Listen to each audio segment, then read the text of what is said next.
Hello and welcome to Off the Shelf Reviews. It's your host Gary and Iain. Hello.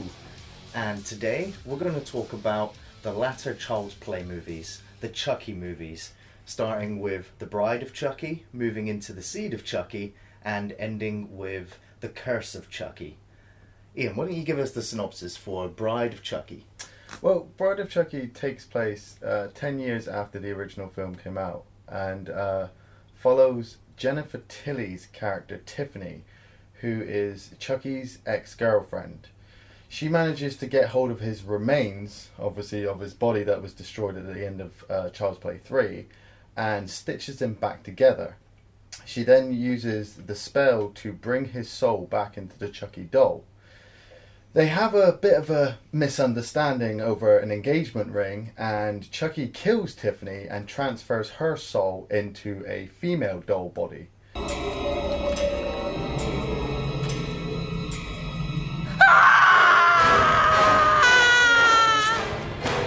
son of a bitch! What have you done to me? They then both realise that to become human, they have to travel across the country to pick up the heart of Damballa, which was a necklace that Charles Lee Ray was carrying the night he was murdered. This is now, for me, the franchise parodying itself. It was directed by Ronnie Yu, who was also the director for Freddy vs. Jason. So he's already kind of now synonymous with dealing with these franchise figures. And it's also interesting to see that a lot of these horror movie icons have now almost separated themselves from their own franchises. Yeah. Jason did it. It was no longer Friday the 13th. It was, Jason X. Freddy also moved away from his franchise and he became, with the Freddy versus Jason. And so now we see Chucky also becoming more iconic than his own franchise, where the movies are now named after him. And this film as well it also puts Chucky in a world where Michael Myers and Freddy Krueger have actually existed, because when you see Chucky get taken from the evidence locker, you see the masks and you see the glove and you see the chainsaw, so you're like, okay, so this film is like meta. It's self-aware of all of the other horror films. It's aware of itself. And for me, it was also a case in point of, as we mentioned with the Child's Play movies, the joke of Chucky not actually being able to transfer his soul into someone. It was almost like the writers now realised they'd written themselves into a corner. Yeah. And so they needed a new plot device for this new franchise of the Chucky movies, which for me kind of shat on the other movies a little bit, and that was having the heart of Damballa. Well, see, it was a good little twist. I mean, they did place it around the picture of Charles Lee Ray when he was murdered, so you kind of forgive them for them trying to revitalise him. Bringing in the Tiffany character as well was a bit of a twist, because now you had the female side of the killer aspect, and she kind of balances Chucky, I think. She keeps him in check to a point, obviously. We also have Katherine Heigl's character and her boyfriend, I think he was called Jesse. Yeah. And these two characters are being held apart by John Ritter, the local town sheriff. Fantastic actor. But adding them in kind of just turns the film really cheesy, because they use them to travel across the country and commit all these murders, but the boy and the girl think it's them. They don't actually realise that the dolls are getting up and moving. Jade, this is too much for me. I love you. I will always love you, but there is a limit to how much I can take. Would you please stop talking to me like I'm the one who's crazy? You're the crazy one. You're the mass murderer. You mean multiple murderers? You admit it. There is a nice play on the audience where we are aware that it's Chucky that's doing all these killings, and they start to blame each other because the idea of the doll killing anyone is still quite crazy. But this is in a world where the good guy dolls have existed and Chucky has come alive and committed these murders. They're not even scared. that Chucky's face is just stitched together. See, at least with the Child's Play movies, the second and the third one, you get to see the company putting Chucky back together. At the end of Child's Play 3, Chucky is dropped into a fucking blender. You see him scattered. There's not anything left, and yet this movie comes along and it's like, yeah, just a couple of stitches, done. Some stuffing here, you know, take a couple of dolls apart. It's funny in a way, because obviously you've got Jennifer Tilly there with the Voodoo for Dummies book, which has the actual chant inside, and I'm like, okay. Then Chucky comes alive and kills Damien, is it? Yeah. Oh, see, that scene is just awkward as well. I mean, it's just Damien is tied to the bed and Jennifer Tilly is doing quite a sexy dance, but she sat Chucky on Damien's stomach, and it's supposed to be a sexual thing. I'm like, okay. But going from that, you know, we are just following Chucky and Tiffany going around committing murders, and some of the kills are quite inventive. It ain't the size that counts, asshole. It's what you do with it.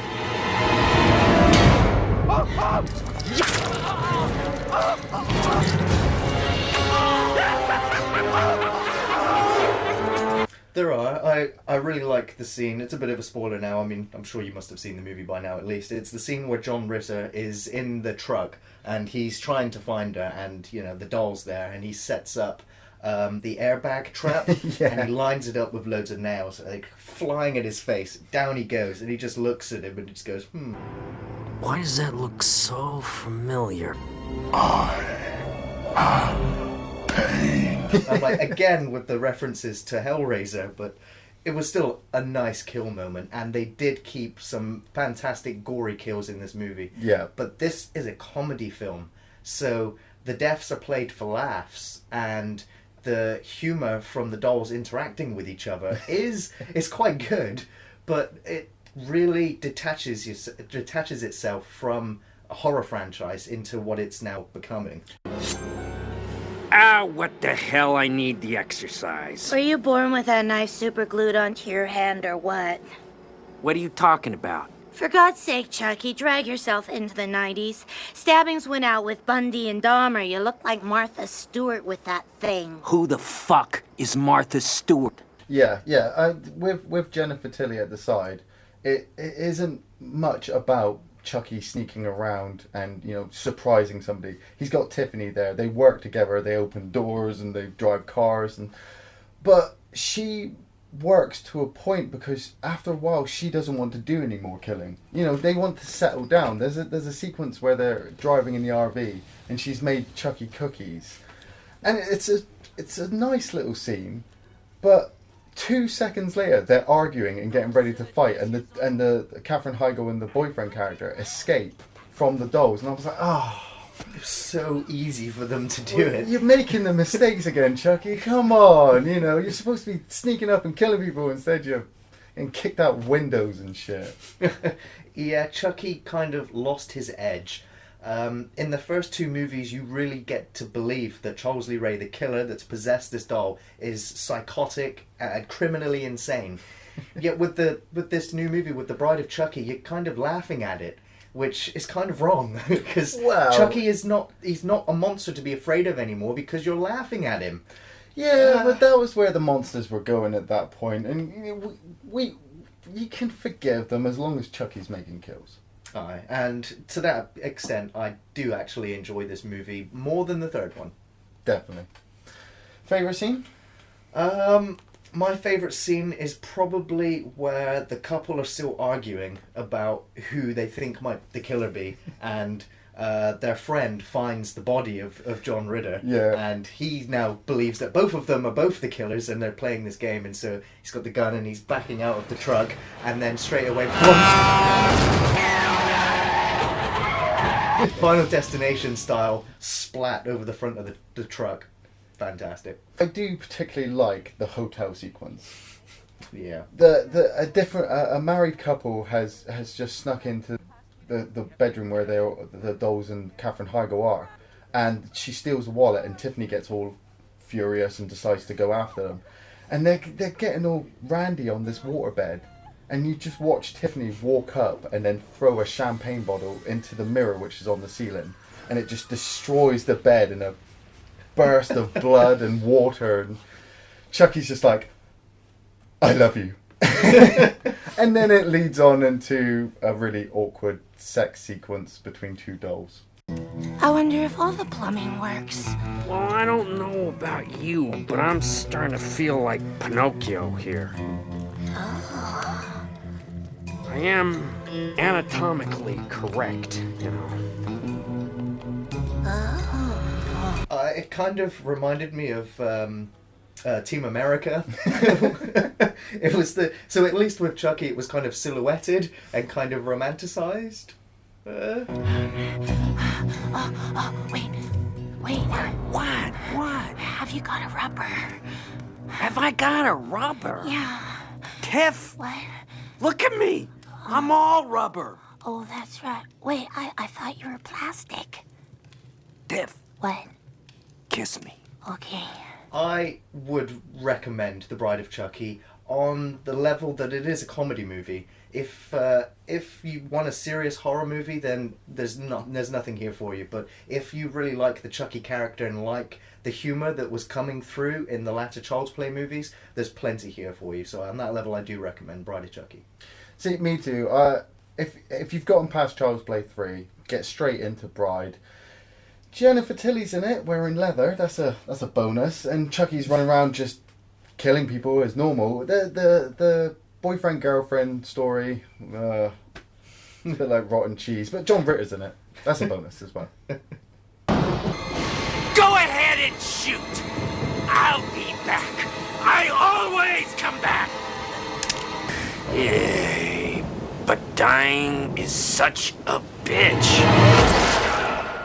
Which brings us on to The Seed of Chucky, released in 2004 by writer-director Don Mancini.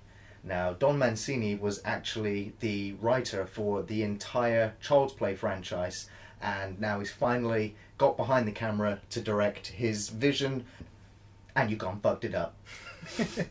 Iain, why don't you give us the synopsis for The Seed of Chucky?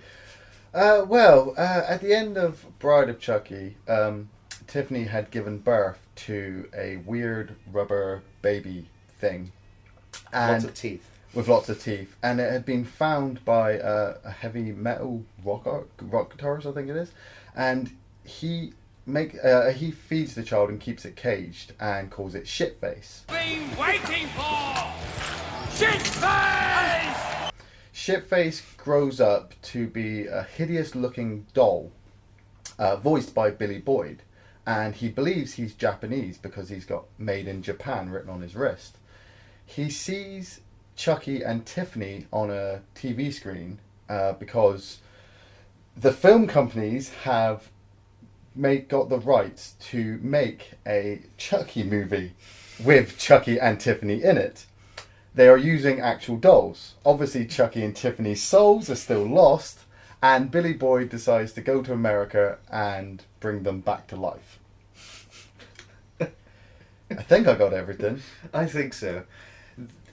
This reeks of Hollywood running out of ideas. It's the same syndrome, the same problem with Scream 3, was the fact that it had become, I hate to use the words, but it became so meta, so self-referential, that the universe that these movies are existing in have become aware of these murders and then turning it into a movie, like Scream became the Stab movie, whereas now the Child's Play, Charles Lee Ray murders have now become this Chucky story within the film, to the point where Jennifer Tilly, who plays Tiffany in Bride of Chucky, is actually playing herself in The Seed of Chucky. And it's just, I don't understand why they made these decisions. It's just... See, the weird thing is, trying to explain it, it's really complicated, but watching it on screen, it's really easy to follow. It's Jennifer Tilly playing Jennifer Tilly, but Jennifer Tilly playing Tiffany as well, with Brad Dourif playing Chucky, and Billy Boyd playing Shitface. Him bringing them back to life, Tiffany decides that she wants to transport her soul into Jennifer Tilly's body, and they're going to transfer Chucky's soul into Redman's body. Yes, Redman's in this film as well. Yeah. Just think. Chucky's gonna be a bro. Redman is at this moment making a movie based on the Virgin Mary, and Jennifer Tilly wants to get in on this film. She invites Redman over to her home, and Tiffany ends up knocking out both of them and inseminating Jennifer Tilly with Chucky's seed. We've just watched Chucky masturbate in a bathroom.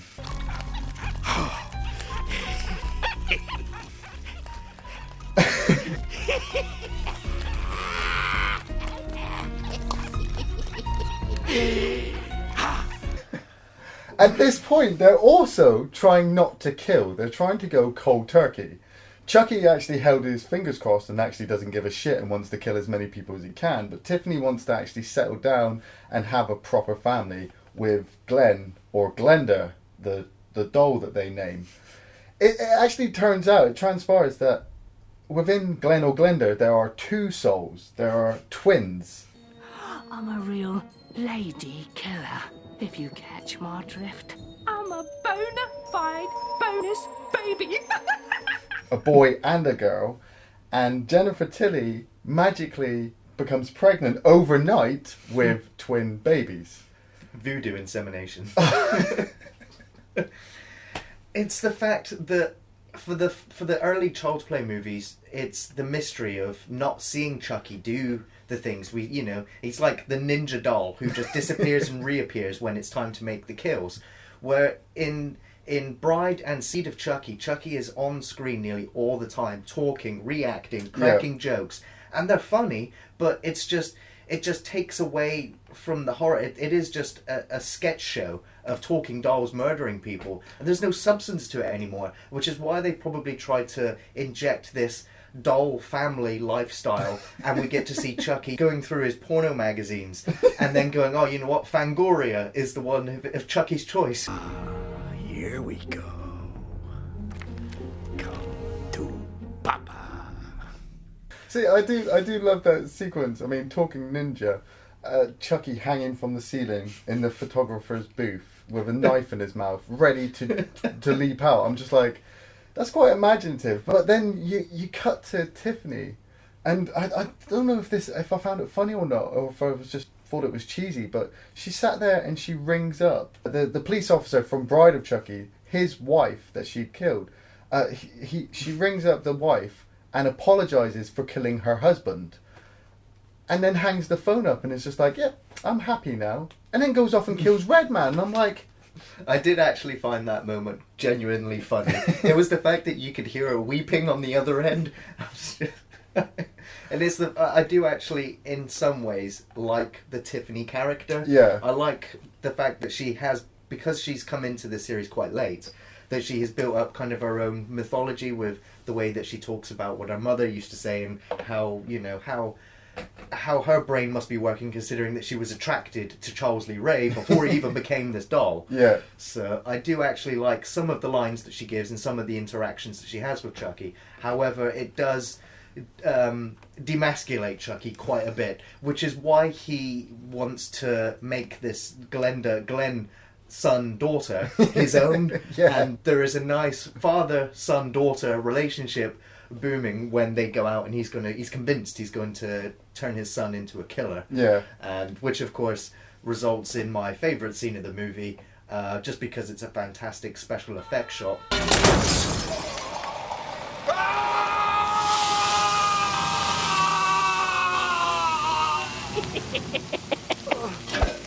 My favourite moment as well.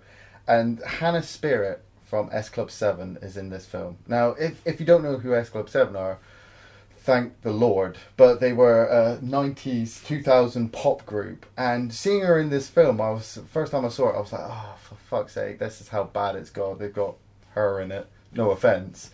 But then seeing her come into the film later on during a thunderstorm, and she runs into the bedroom and Chucky scares her, and then Glenda runs out and sets her on fire.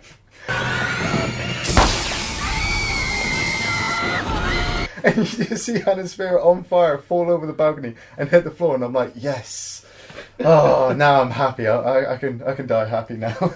See, there's scenes like that are they're hit and miss. You either will like them, laugh at them, or just be like, "What the fuck are you doing to my Chucky movies?" It's the scene where Chucky's driving and he's got Glenn at the pedals, and Britney fucking Spears is in the car in front, oh my god, he drives her off the road. It explodes and he delivers that line, and I'm just like, what the fuck? What the fuck? Oops, I did it again. It's just It's too obvious. Don't do it. See, but that's it. They were just at that time they were just trying to cash in on it, and in a way, I do recommend this film. It's fun to a point. As long as you can make it to the end, you'll be happy with Chucky's on-screen presence and the murders. But barring that, it makes me shiver. I do not recommend The Seed of Chucky. It is an abomination. There's nothing to it. It's just senseless killing, a few jokes. Senseless killing. But it's like, at least, but in the other movies, I could get behind Chucky in the fact that he's enjoying what he's doing. Yeah. In this one, it's just too much. They needed to tone it back a little bit, and they missed the mark with this one completely. See, it's funny you say that, because there's actually that scene, isn't there, where spoilers, he is about to get what he's wanted, and he's going to transfer his soul into the body of the chauffeur, and Tiffany's going to get Jennifer Tilly, and Glenda's going to get the two babies, and he just stops and just, shut the fuck up! This is what it takes to be human? Then I would rather take my chances as a supernaturally possessed doll. It's less complicated.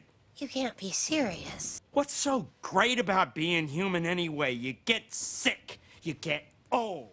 You can't get it up anymore. I'm not looking forward to that. I'm one of the most notorious slashers in history, and I don't want to give that up. I am Chucky, the killer dog, and I dig it! I don't want to be this crazy bastard anymore. I want to be Chucky, the killer dog. It's like, yes! It's like he's wants to be out of this fucking movie and back in his own series. And again, I mean, I'm going to spoil the shit out of the end of this movie right now, is the fact that Chucky's demise in all of the other movies has been fantastic. Yeah. We've seen him get burnt. We've seen him get his arm and leg shot off. We've seen his head get taken off. We've seen him get shot in the heart. We've seen him get dropped in a blender. We've seen his head explode. We've seen him dropped in latex. Melted in plastic. Melted in plastic. And now we see him get his arms and legs cut off with an axe, and his head comes off. And it's like, that's not going to kill him. That's not the end.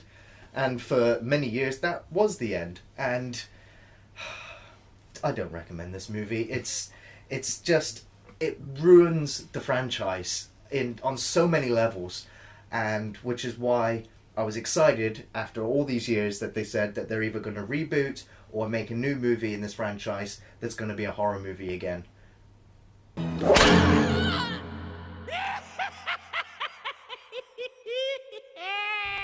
Which brings us on to The Curse of Chucky, which was released this year, 2013, and again written and directed by Don Mancini.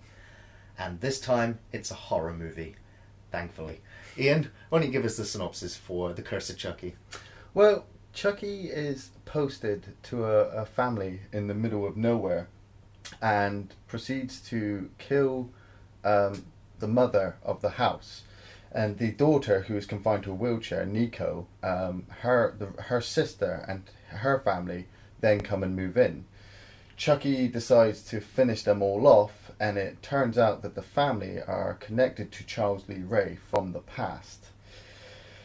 This is quite a surprise twist, because obviously this film is very recent. I've only just watched it, and I was anticipating this movie to be a reboot, a kind of origin story being retold of how Chucky came into to being the good guy doll. Yet this film actually surprised me in the fact that it plays on your knowledge of all of the previous movies, because almost every single one of those movies is referenced at some point in this film, but it doesn't require your knowledge of those movies to actually understand it. So I will give maximum credit to the writers for actually incorporating all of those elements into this one film. after spanning, several decades, 25 years of the Child's Play franchise. And interestingly, we actually get Brad Dourif reprising the role of not only Chucky but of Charles Lee Ray actually on screen. Yeah. Because in all the other movies, you do have the news broadcasts or the pictures of Andy or of Charles Lee Ray, but they actually got him back, and they've managed to tie it in where we actually get to see Charles Lee Ray almost moments before he's gunned down by Chris Sarandon in the original Child's Play movie.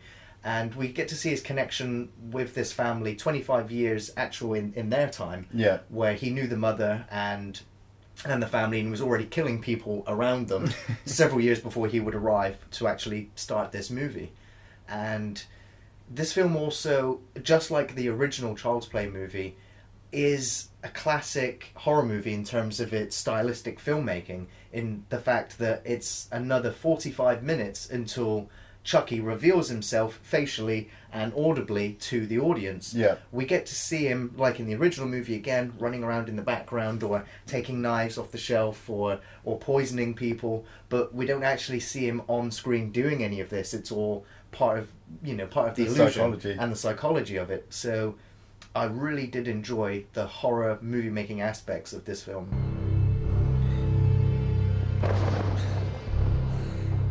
Chucky, I'm scared. You fucking should be. See, this film had too much, I think, of gothic look. The dark shadows of the house. The house looked creepy. There was a thunderstorm going on the very night that the family are there, and Chucky's running around. He's making all these perfect ninja moves. He's taking the knives from the kitchen. He's spying on people. He's cutting the phone line, and I was very confused because the family literally state that they know about good guy dolls. That doll, it looks really familiar somehow. Oh, Father, come on. Good guy dolls were all the rage back in the 80s. My brother even had one. So did mine. And they'd seen them on the TV. But nobody had ever heard of Chucky running around making all these kills. I mean, like we said, they referenced the army, the Kent University from the third one, and the Foster family being killed in the second one, and other aspects are referenced, but these people are like, oh, we have no idea who Chucky is. He's a killer doll! He's a fucking killer doll! Do not touch him! I guess they never made the movie that they were making in the last one. Which is interesting, because then you've got to think, well, where chronologically does this film fit in the franchise? See, it fits in after Seed. But you've got to kind of forget the two children aspect of Seed. You've just got to go with Tiffany getting Jennifer Tilly's body and taking her soul over, and Chucky wanting to go around and finishing off loose ends, shall we say, of his murder spree. But it's still hit and miss with me. I mean, I really did enjoy it. It was really fun. It made me think of the original film and just all the aspects of Chucky running around and making these kills and whispering to the child. I mean, that was a good point, bringing in the young child. But then just some of the scenes, I don't know if it was me, but there's this one scene where the little girl goes to the toilet and she locks the door and she sits down, and it's a really tensely built scene where Chucky is hiding in the shower. But it starts with the little girl sat on the toilet, you hear her peeing, and then the camera slowly pans. A great nanny. $400 a week. Man. Yeah. But no benefits. How long am I going to have to hear this girl pee before Chucky jumps out? It's like later on with the soup meal that they have. And it's filmed like it's Russian roulette. Somebody's got poison in their bowl. Who is it? Let's all run around the table for a little while and then sit down as the camera spins. I actually thought it was a really nice shot. It was the fact that as an audience member, that Chucky has poisoned one person that's all about to sit at this table. And, the table's perfect symmetry and the camera's just nicely spinning around to the point where you actually get disorientated. And then you see them all sit down, and it's quite disturbing. I will actually say that was the most disturbing part of the whole movie was the extreme close-ups of people eating.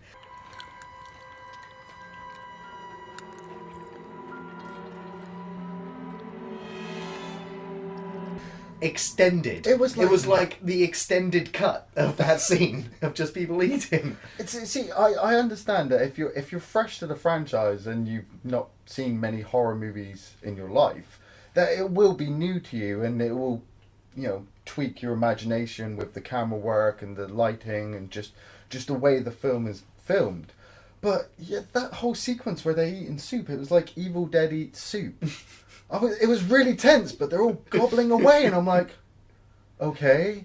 And then obviously the priest leaves, and something happens to the priest in a really gory fashion. I don't know if we should spoil it, but you go then back to the house, and you're waiting for Chucky to sneak around and kill some more people.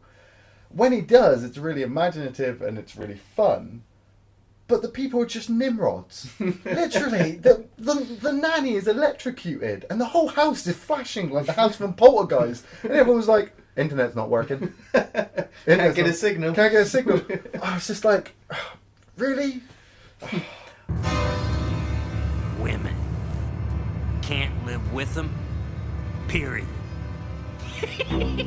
Well, I like the idea of the fact that it was going to appear that the girl in the wheelchair was going to be the protagonist for the movie, and obviously was going to have the confrontation with Chucky. And I thought it was interesting the fact that you kind of play on the humour that, nobody can stop this little doll from killing them.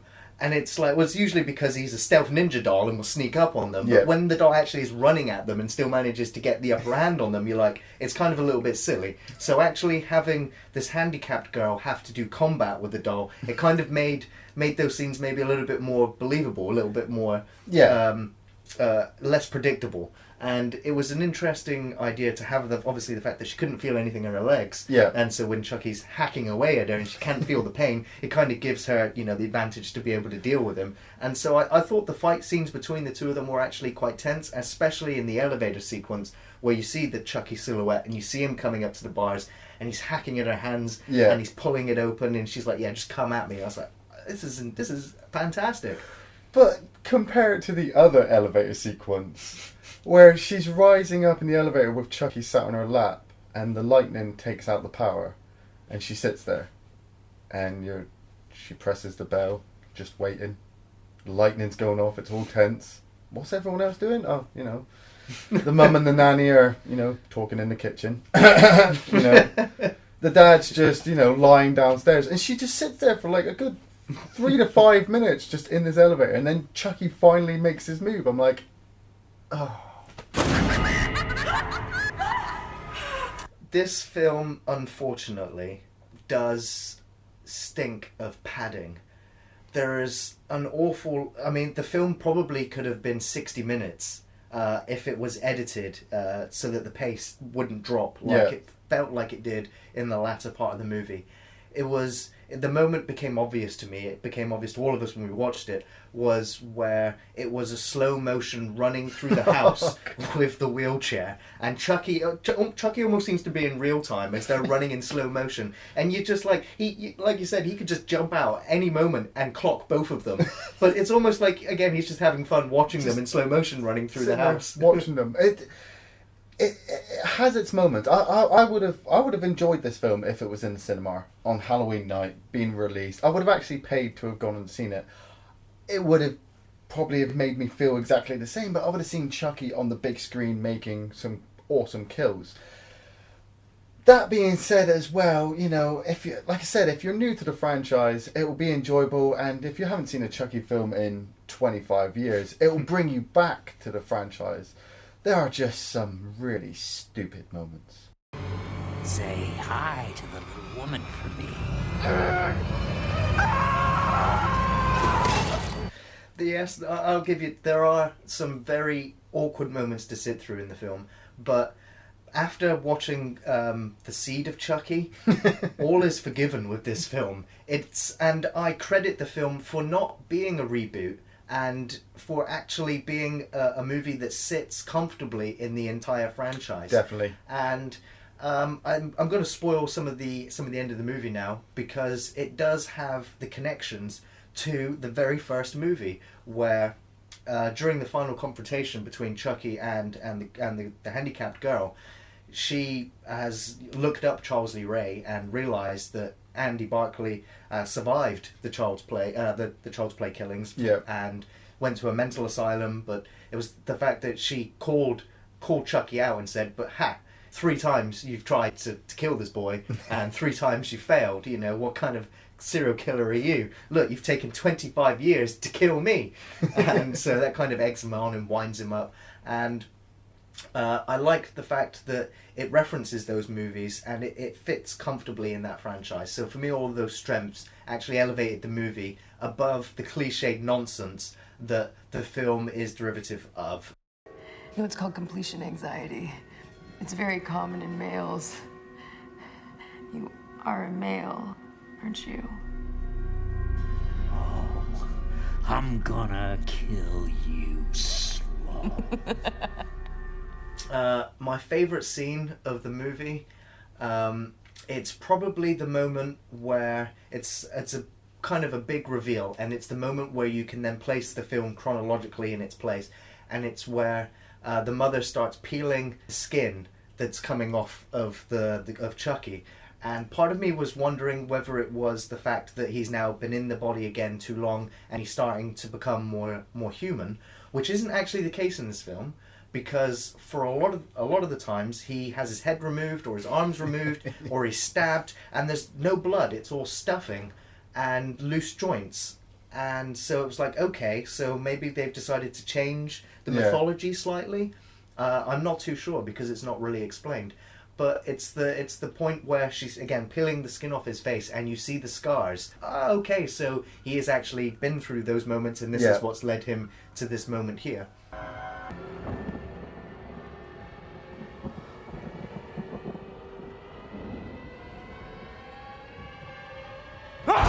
And one of the biggest mysteries I've always had with the Child's Play movies is how Chucky gets himself in a parcel, seals himself in and posts himself around the world, and at least part of that is answered towards the end of this movie, which I will also say disappointed me. The actual ending of the Curse of Chucky is very disappointing. It's kind of like, it's what Chucky has always strived to do. Yeah. It's, you know, his mission, other than enjoying his killings, was to actually transfer his soul. And it's the point at this movie where it actually becomes an actuality. And it's almost, when the point is happening, you almost are afraid that it will happen because you will actually no longer see the good guy doll Chucky anymore. Yeah. So I don't like the ending to this film. They should not go with the ending that they put out. It just goes against everything that Chucky stood up and said in Seed of Chucky. And if you're referencing Seed of Chucky, you have to keep that in. He gets what he wants at the end, but they do have a different ending after the credits, which you should stay and watch. I severely recommend that once it gets to the point where you see Jennifer Tilly with the doll, fast forward to just go all the way past the credits. And watch that sequence there. It is priceless, fantastic, and pays perfect homage to the entire franchise. And I would gladly leave the entire Chucky movie series at that point there. See, my favourite scene, I'm just gonna go with the girl flying off the balcony. It's all the other moments of the film had just gotten cheesy to a point. You know, he'd killed the nanny, he killed the mother in the attic, and he's just done away with the husband. But it's the point where obviously his head's been knocked off and he gets up and you realise, shit, he actually can't be stopped that way, and he runs and grabs the chair and just runs really fast, giggling his ass off like we love Chucky to do, and just sends her flying off. But then it cuts and I'm like, it should have had an R rating, you know, it should have been an 18+ with her hitting the floor, you know, Judge Dredd style. Yeah, the violence and the gore in this movie was toned down quite significantly compared to the other movie. But paying homage to the first one. The priest in the wreckage, that was a fantastic gore scene. Definitely.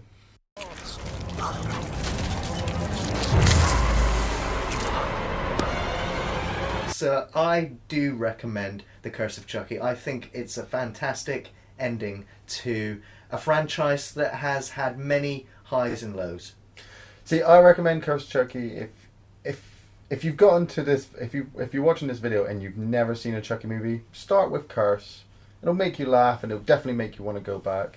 If you've seen the other Chucky movies and you've gotten to Curse, tread carefully. It's very cheesy, but Chucky does make some imaginative kills. And it does loop as well. So I don't think it's an ending. I think they should bring him back again next year for, I don't know, 5 or 6 more kills. And then make him fight Jason and Freddy and Ash. And Well, he hasn't gone 3D yet, or to space. Oh, 3D. Chucky in space in 3D? Chucky versus Leprechaun? Yes. Thanks for watching Off the Shelf Reviews. One way or another, I'm gonna find you. I'm gonna get you. One way or another, I'm gonna win you. I'm gonna get you. One way or another, I'm gonna see you. I wanna meet you. One day, maybe next week, I'm gonna meet you.